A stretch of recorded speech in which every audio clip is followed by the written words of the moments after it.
Thanks, Carol.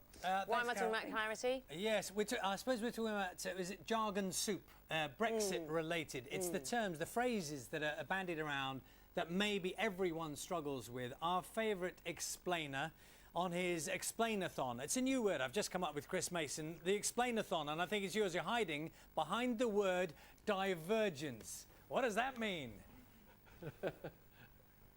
That's how I like to roll, Charlie, at this time, what, 8:20 on of a morning, hiding behind a sign saying divergence. I guess ultimately that's what Brexit's all about, isn't it, really? The UK moving away to an extent from the European Union, and there being a big argument about the extent to which that is wide or narrow. Welcome to my jargon jungle, as we've decided to call it this morning. We're in Luton at the University of Bedfordshire, trying to take a look at all of these baffling terms that people like me ramble on about the whole time at the moment, and I try and avoid tripping over the easels that we've set up these boards on.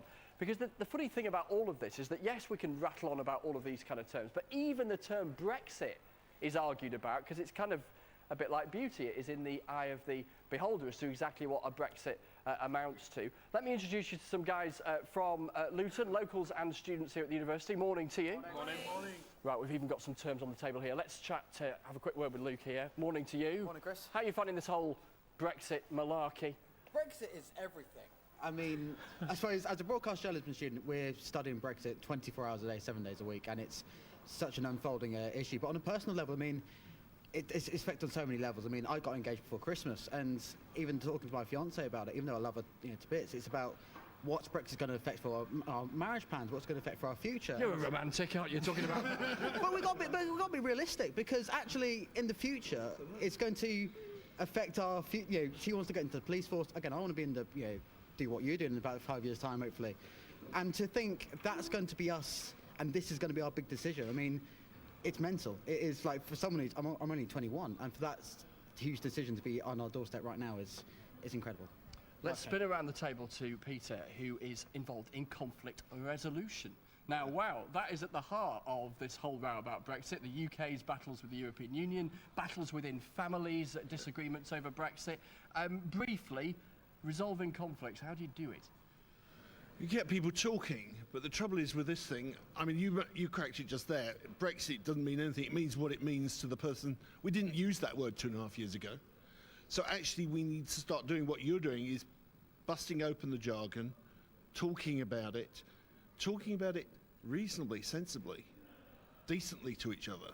Thank you. Let's quickly nip back into the jungle, because Georgina from the Institute for Government is loitering behind regulatory alignment, and we've only got about 30 seconds to rattle through a few of these terms. Georgina, what regulatory alignment? That's a nice, simple one. What on earth's that? Really simple. Basically, at the moment, we're a member of the EU, so we're part of one market and one customs union, and so we align with EU rules. That's what it means. So at the moment, we just align. We all have the same rules. Tell you what, we'll leave it at that with regulatory alignment, and let me point you in the direction of one thing worth a look at today, which is the BBC website. We have a jargon buster, bbc.co.uk/Brexit, with all the terminology you could possibly want to look at there for you to peruse. You know what, Chris? Earlier I said short and snappy is good, and someone quite rightly picked me up on social media saying, actually, sometimes that's the problem. When you try to distill it too much, you still need the explanation. There's a balance to be made, isn't there? There certainly is, yeah. It's a tricky old balance, it really is. But yeah, you're right. Sometimes you try and simplify to such an extent that it doesn't actually explain what you're trying to talk about. So yeah, welcome to my world. Yeah, you enjoy your world. I'm going to enjoy mine on the sofa, I think. Leave it to Chris.